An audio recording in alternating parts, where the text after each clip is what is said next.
If you weren't the CEO's daughter, I wouldn't date you. Such a plain girl like you." He said that and drenched my head in beer. His abusive words wouldn't stop. Maybe he had too much to drink.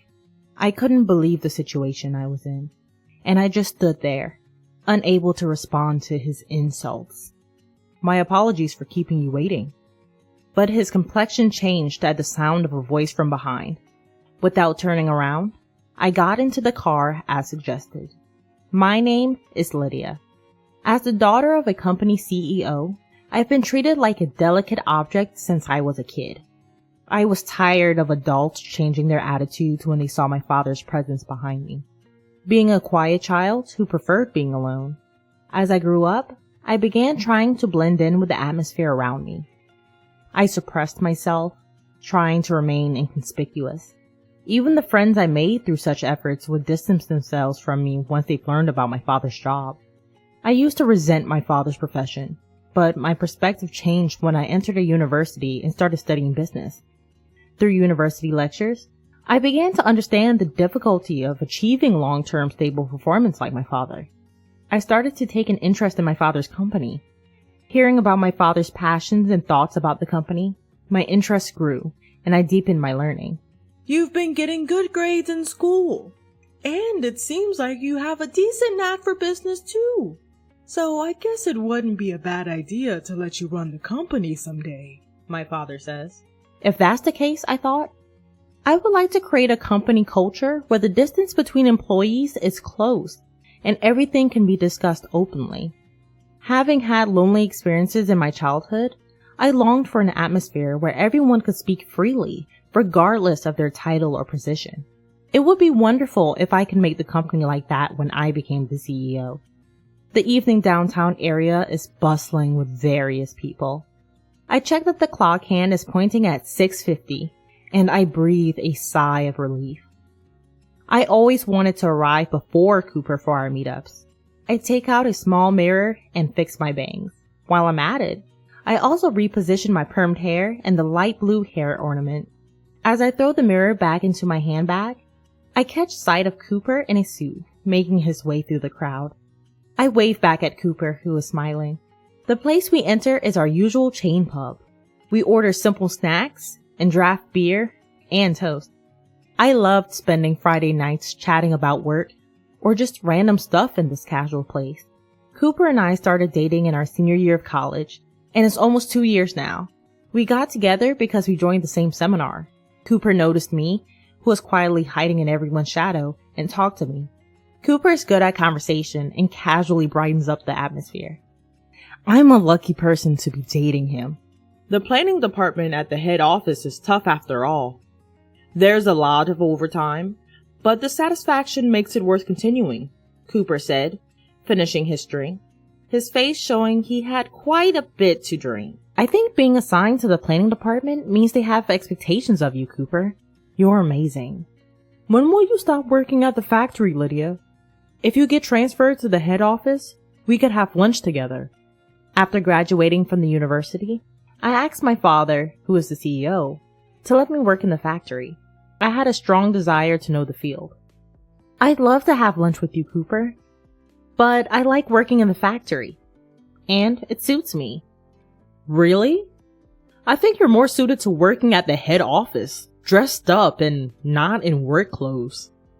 Cooper looks at me, as if gauging my reaction. That's not true. I feel comfortable in my work clothes, Cooper. Can we order more food?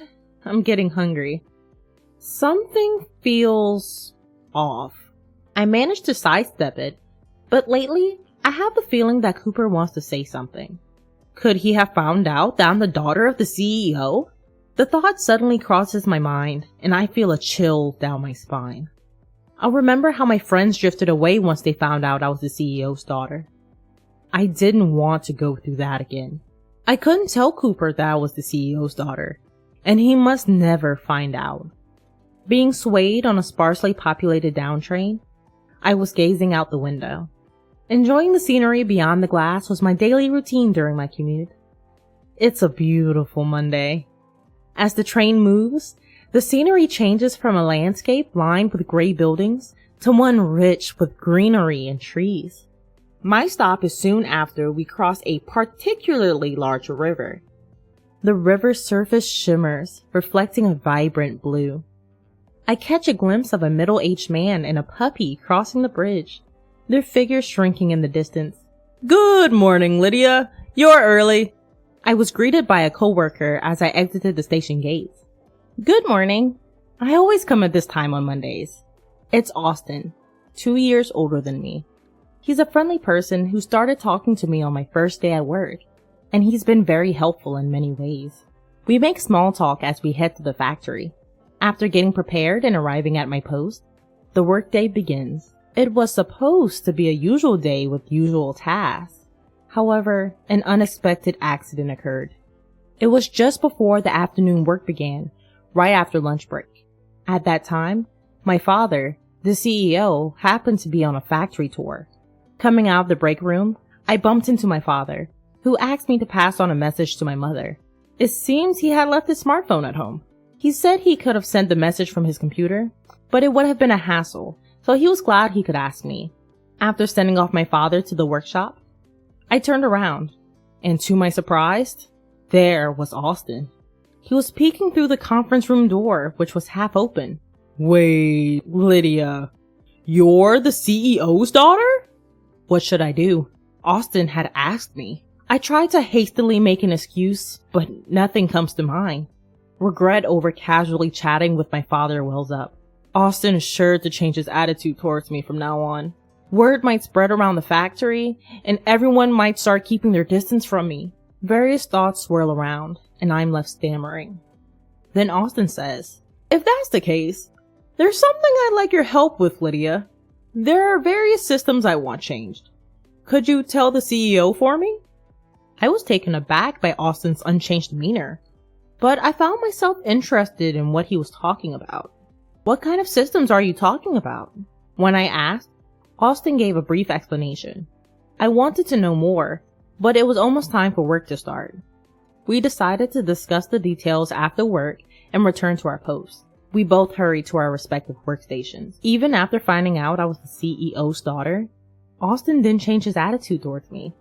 On the contrary, he acted as if it was no big deal. I felt a weight lift off my shoulders as I climbed the stairs to the workshop. Now, I'm sitting across from Austin at a fast food restaurant near the station. Our conversation from earlier in the day has taken an unexpected turn. To put it bluntly, Austin's hope was for decision-making power to be given to the factory floor.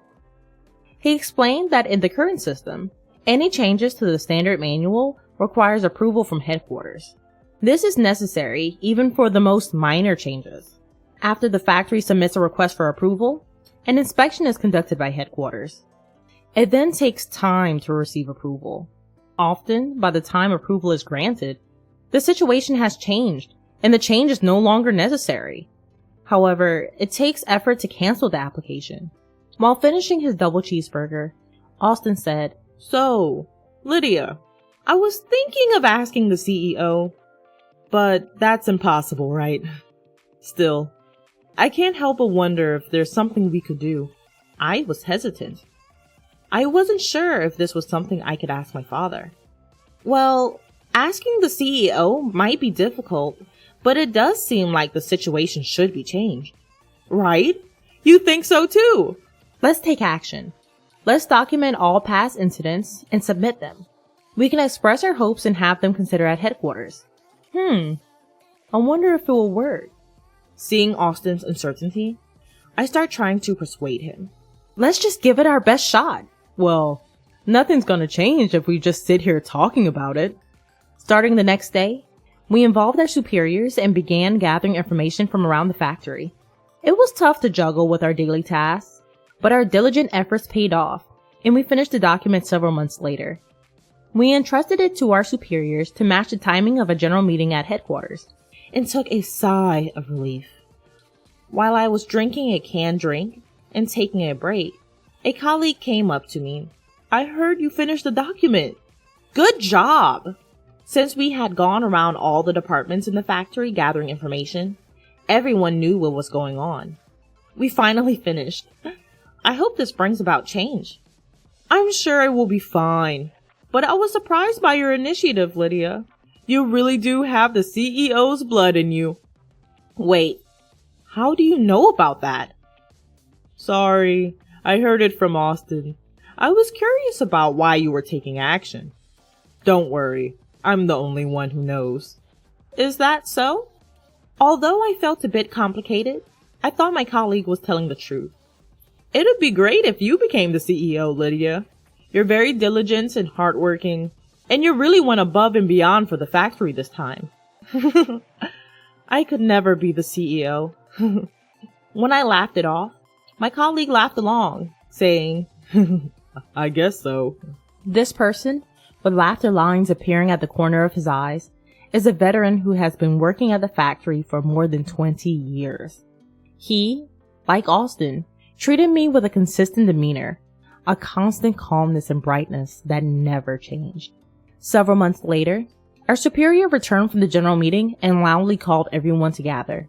What's going on? The employees who gathered asked. The authority at the site has been partially changed.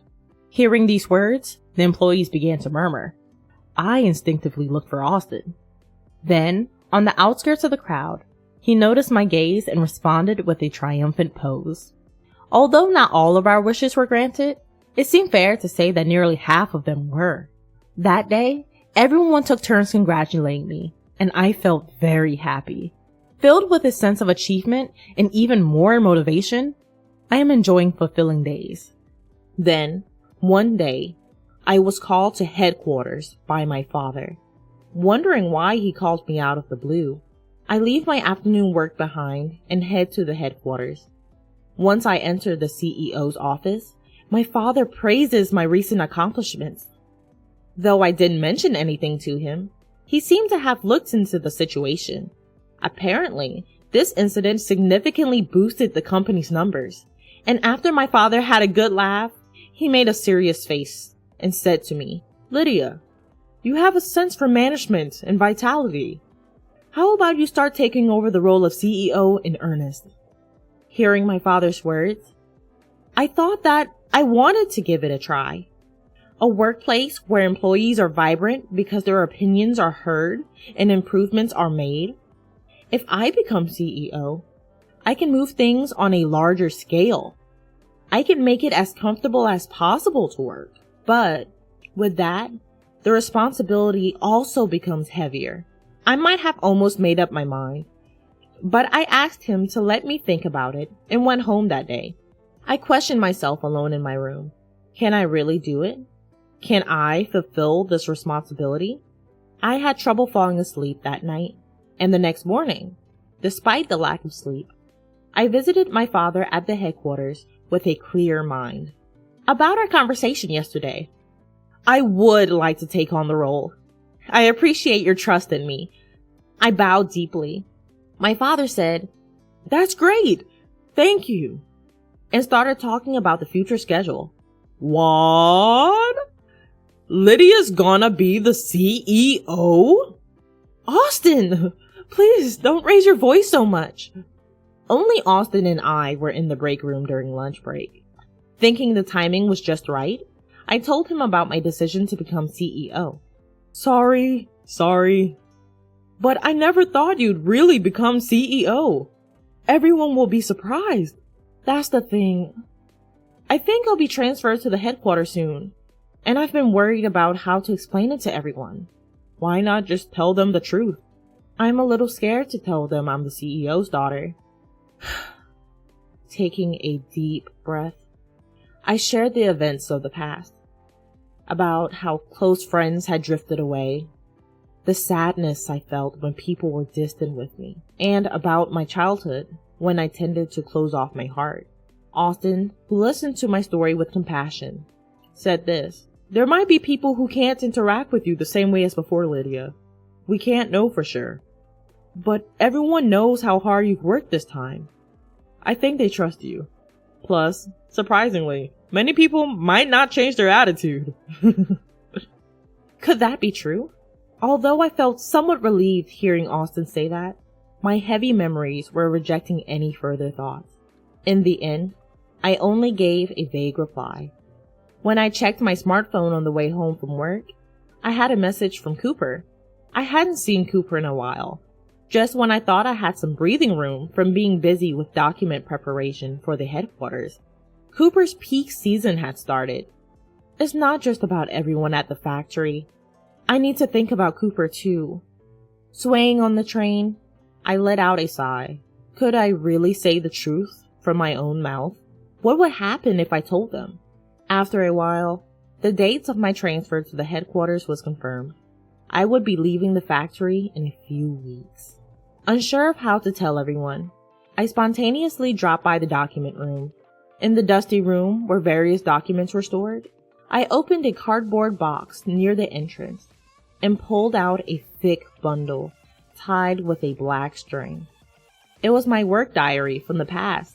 Looking back from my first day of work, forgotten memories come back.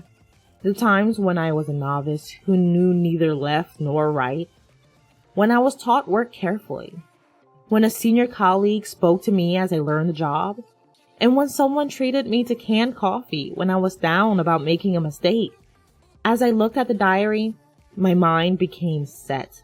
It's not about whether they accept me or not. I'll convey the truth with gratitude for everything so far, and sincerity. With that decided, I left the document room. On Monday's morning assembly, I was to tell my colleagues about my transfer. Prompted by my boss, I stepped forward and bowed. Wondering what it was about, everyone was waiting for me to speak. Austin and a colleague who knew the situation were watching from the back of the circle. I told them that I was the CEO's daughter and that I was going to take over the company, and I expressed my gratitude. To my surprise, I was able to say it smoothly, as if I had never been troubled. While being surprised at myself, I looked at everyone's reactions. While they seemed to be shocked, Austin raised his voice saying congratulations, and more voices of agreement followed. Somehow the atmosphere softened, and I felt relieved. I gratefully received the encouraging words, feeling refreshed. Later, everyone invited me out for drinks. They said it was a celebration for my becoming CEO, so we headed to a pub, much like a year-end party. The large number of participants made me so happy, I felt like crying. I felt confident that I was being accepted to this extent. Since it was a celebration, they booked a different restaurant than usual, and we all got on the train. We got off after about 15 minutes, arriving at a popular pub known for its delicious seafood. We livened up the place with random chats, and as the drinks flowed, I was wrapped in a fluffy sense of joy. After a while, I checked the time, and nearly 2 hours had passed. Wanting to sober up a bit, I headed to the restroom. The pub was bustling at 8 p.m. Every seat was filled. As I was looking around, intrigued by this first-time visit, a familiar voice caught my ear. Involuntarily, I paid attention. The voice seemed to be berating someone. Contrary to my desire to leave immediately, my body was moving toward the source of the voice. It was a strange feeling, as if my body wasn't my own. Everyone in the seminar knew, even though she tried to hide it. If she weren't the CEO's daughter, no one would date such a plain girl. At the table of 4 men in suits, there was the person I expected. She works in a factory, but is she really the CEO's daughter? She dresses so plain. I never feel like taking her to a nice restaurant. Maybe if she invited me to her family's mansion, I'd be a little motivated. I couldn't comprehend what the familiar and beloved voice was saying. Cooper noticed me standing still. He seemed quite drunk, his eyes fixed. His resentment and hatred for me came through clearly, and I couldn't move. Do you think you're worth something? The only thing you have is your status as the CEO's daughter. Cooper, glaring at me, didn't seem to realize I was actually there. With unsteady steps, Cooper approached me. He tilted the glass in his right hand and poured beer over me. The liquid that had filled the glass drenched my hair and face. Droplets fell, wetting the floor. What a waste of years being with you. Let's break up. Ugh, I'll break up with you. All I could do was nod at Cooper's loud declaration. Quietly moving away from Cooper with my dirtied face, I told my colleagues that I'd be heading home first. Luckily, they were all tipsy and didn't seem to care. As I left the restaurant, the cool night air touched my cheeks. The droplets in my hair cooled down, the chill reaching my scalp as if to freeze it. Feeling hesitant to get on the train like this, I reluctantly called for a car. When I was appointed CEO, my father had given me a personal vehicle. The driver assigned to me was someone I had known since childhood, and the car was familiar. I was looking at the national highway filled with cars, wanting to relax in the familiar seat. Then, the entrance of the pub opened, and someone came out. You're still here? Looking so shabby. Really pathetic. Held up by what was probably a colleague, there was Cooper, unstable on his feet. My heart was torn to shreds. I couldn't take any more of Cooper's words. Such violent words. Sorry to keep you waiting, CEO. A voice came from behind me. Cooper looked at me, eyes wide. Please, get in here. Prompted to the back seat, I moved my feet. Wait a minute. That was a joke. You should have told me if you were appointed CEO. Let's keep going out. I saw Cooper desperately trying to convince me over my shoulder. I felt nothing. If anything, a faint sense of disgust. The CEO is tired. Please leave. Once the driver confirmed I was in, he closed the door. As the car started moving, my tears burst forth. They kept flowing, running down from my chin, dropping onto my lap. What did I ever love about him? I didn't know he was that kind of person. After a good cry, my heart began to settle, and suddenly, I thought it was my fault. Staying as lovers without showing my true self was an unreasonable story. Thinking so, my feelings began to lighten. Wiping the tears with a handkerchief, I turned my eyes outside the window. Clouds were passing across the starry sky. It felt as if I was at the bottom of the sea, the comfort of drifting, surrendering to the gentle sway of the waves. I thought about my colleagues at the factory, and then about Austin. Being accepted for who I am feels really reassuring. Rubbing my swollen eyes from crying too much, I fell asleep, just like that. A year and a half has passed since I became CEO. Even after my transfer to the head office, every time I felt nostalgic, I visited the factory under the pretext of inspection. Today, too, I'm visiting with some gifts. It's just like you, Lydia, to say it's tough, but carry on without a problem. I'm impressed. That's not true. I'm always being supported. Spreading out the snacks I brought, I felt a smile spreading across my face. Even after becoming CEO, my colleagues at the factory still call me Lydia. It feels like I've come home. As I was basking in happiness, Austin started a conversation. By the way, what should we do about our honeymoon? Suddenly, he brought up something personal, and I looked around in surprise. The colleagues I was chatting with earlier seemed to have returned to their workstations. Be careful! We haven't announced it yet. After my transfer, we became even closer from frequent visits to the factory, started dating, and finally got engaged last month. It's okay. I checked and no one's around. Where do you want to go? Do you prefer overseas? I'd like to go to the sea. My mouth moved before I could think. Why was that? I had always thought that if I were to go with Austin, I'd want to go to the sea. If it's the sea, an island might be nice too. I'll look it up. Austin laughed as I said, I'm looking forward to it. I wonder what color the sea will be as I sit on the beach with Austin in the bright light. Just imagining it makes my heart flutter and my cheeks relax into a smile.